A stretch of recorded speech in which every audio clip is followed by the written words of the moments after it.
Hello guys, good afternoon. সবাই কেমন আছো? আশা করি যেন সবাই বেশ ভালো আছো। আমি তোমাদের ভালোবাসাতে ভালো আছি। দেখো, ডাল বাগার দেওয়া হয়ে গেছে। এখানে ভাত রান্না হয়ে গেছে। আর এখানে হচ্ছে বরবটি আলু ভাজি চাপিয়ে দিয়েছি। আজকে হচ্ছে বরবটি আলু ভাজি রান্না করছি। এই ব্লগটা করতে আমার অনেকটাই বেলা হয়ে গেল প্রায়।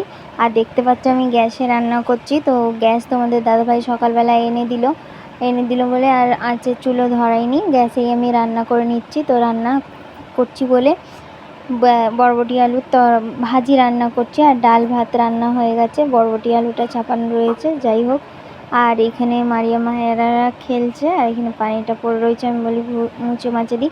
এটা হচ্ছে আমার বিবাহ বার্ষিকীর দিনকে আমি করছি, ভয়েসটা দিচ্ছি। কেন দুদিনের ব্লগ মিলিয়ে একদিনে যাবে, কেন কালকে বেশি আমি ব্লগ করতে পারিনি। আর আজকেও শরীরটা তেমন ভালো নয়, তো তার জন্য দুদিনের ব্লগ যাচ্ছে। একটু একটু করে করেছিলাম, সারাদিন আর করা হয়নি তার জন্য। তো যাই হোক, আমি একটু করেই নিলাম। আমি না একটু ভিডিওটা করে তোমাদের সাথে শেয়ার করি। তো এখানে দেখো মারিয়াম মাহেরা খেলছে। আর সব জামা কাপড়গুলো ঘরে দেওয়া রয়েছে, ঠিক আছে। আর আমার অবস্থা দেখো, পুরো ঘামে চুটচুট। রান্না করতে ইচ্ছে যাচ্ছিল না, কিন্তু তার সত্ত্বেও আমাকে রান্না করতে হলো গাইস। শরীরটা আমার একদম ভালো নেই, কালকে থেকে নেই। কালকে ছিল সোমবার 23 তারিখ, আজকে হচ্ছে 24 তারিখ, আমার বিবাহ বার্ষিকী, ঠিক আছে। যতটুকু জীবন বেঁচে আছে ততটুকু জীবন যেন তোমাদের দাদা ভাইয়ের সাথেই কেটে যায়। তো যাই হোক, চলো দেখতে থাকো, আবার পরে আসবো। এই দেখো তো বন্ধুরা, তোমাদের সামনে অনেকক্ষণ পরে এসেছি। অনেকক্ষণ পরে বলতে সন্ধ্যেবেলা, সকালবেলা তো আমার শরীরটা ভীষণ অসুস্থ ছিল। ধরো তাড়াতাড়ি, আজকে হচ্ছে 23শে জুন, ঠিক আছে। কালকে আমাদের হচ্ছে ম্যারেজ অ্যানিভার্সারি আছে। কালকের দিনেই আমরা দুজন একসাথে হয়েছিলাম, সেই দিনটাই চলে এলো। আর আজকে আমার শরীর এত দুর্বল রয়েছে যে কিছু বলার কথা না। প্রচুর শরীরটা খারাপ রয়েছে আজকে। আর এখন চা করলাম। 3 দিন ধরে তো চা খাওয়া হচ্ছিল না। কালকে খেয়েছিলাম খালি, তোমাদের দাদা ভাই বললো চাটা গরম, যে আমি করতে পারবো না চা, কাটে চুলে আমার চা করতে ভালো লাগে না। বলে আমি করে দেবো। আমি যে করে দাও, তো তা বলে করে দিয়েছিল। তো খাওয়া হয়েছিল কালকে। আর আজকে ওই জন্য সকালবেলা গিয়ে নিয়ে এলো গ্যাস। আর তো রান্না তো করলাম, তোমরা দেখতেই পেলে, গ্যাসের মধ্যেই রান্না করলাম। আর এখন হচ্ছে মারিয়ামকে রেডি করাচ্ছি, পড়তে বসাবো বলে, আরবি পড়তে বসাবো। কারণ আরবি পড়াটা ও ছাড়িয়ে দিয়েছি। কিসের জন্য ছাড়িয়ে দিয়েছি, পানি জমে গেছে আমাদের গলিটাতে। আর তখন চা করলাম, দেখো চা খাওয়াচ্ছি মাহিরা রানীকে। তাড়াতাড়ি আয়। আর মারিয়াম রানী হচ্ছে প্যান্ট পরে নিয়েছে, স্কার্ফ পরবে। প্রচুর গরম হচ্ছে, ফ্যানটা আস্তে করে রেখেছি, তার কারণ হচ্ছে মাহিরা রানীকে খাওয়াচ্ছি বলে। হয়েছে? হ্যাঁ, তুই খেলছিস তো, খাচ্ছিস না তো? এদিকে আসো তাড়াতাড়ি।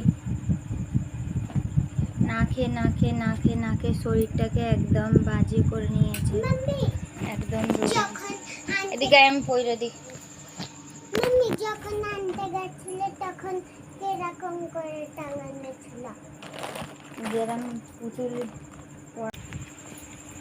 দেখো আমার রানী বিটিকে দেখো কেমন লাগছে, অবশ্যই কমেন্টে জানিও। আর আমার মাহেরা রানী পড়তে চায় না গাইস। এত বললাম যে একটু পর মাহেরা, একটু দেখি, বললো না আমি পড়বো না। ভাইজানের না, এটা মা আপার ভাইজানদের ঘরে ছিল। তো যাই হোক, চলো আবার একটু পরে আসবো, এখনের মতন পরে আসছি। দেখো বন্ধুরা, রান্না হয়ে গেছে, ভাত একবেলার মতনই করেছি। আর এখানে দেখো ডাল বাগার দিলাম। এখানে আলুটাকে সিদ্ধ করে রেখেছি।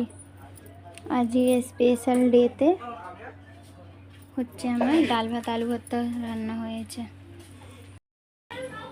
গুড আফটারনুন বন্ধুরা, welcome back to my channel. কেমন আছো তোমরা? আশা করি যেন সবাই বেশ ভালো আছে। আর আমার শরীরটা ভীষণ খারাপ আছে, তার জন্য আজকে হচ্ছে স্পেশাল ডেতে আমি রান্না করেছি ডাল ভাত আলু ছানা।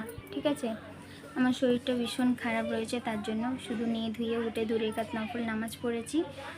বিয়ে বার্ষিকী বলে কথা, সেই জন্য দু রেকাত নফল নামাজ পড়লাম।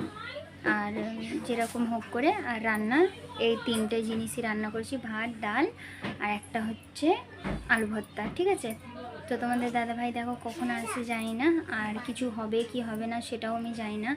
আর যদি কিছু হয় তাহলে তোমাদেরকে নেক্সট ব্লগে পাবে।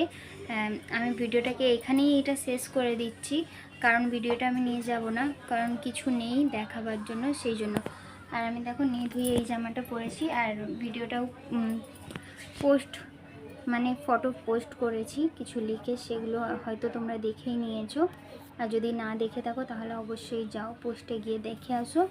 আর কি বলবো তোমাদেরকে, তোমরা সবাই অনেক অনেক বেশি বেশি করে দোয়া করো যেন আমি আর তোমাদের দাদাভাই বাকি জীবনটাকেও ভালোভাবে কাটিয়ে দিই। এখন তো দুজন আছে, তিনজন কিছুদিন পরেই হয়ে যেতে চলেছে। তো যাই হোক, চলো তোমরা সবাই অনেক ভালো থেকো, সুস্থ থাকো। দেখা হচ্ছে আগামীকাল সকালবেলা একটা নিউ ব্লগের সাথে। আর যদি পারি, যদি কিছু এমন জিনিস হয় আমার সাথে, তাহলে আমি যদি সুস্থ হয়ে উঠি, যদি কিছু হয় আমার বৈকালবেলা থেকে কি রাতের বেলা যদি কিছু হয়, তাহলে অবশ্যই তোমাদের সাথে আমি শেয়ার করব। তো এখনের মতন চলো, টাটা।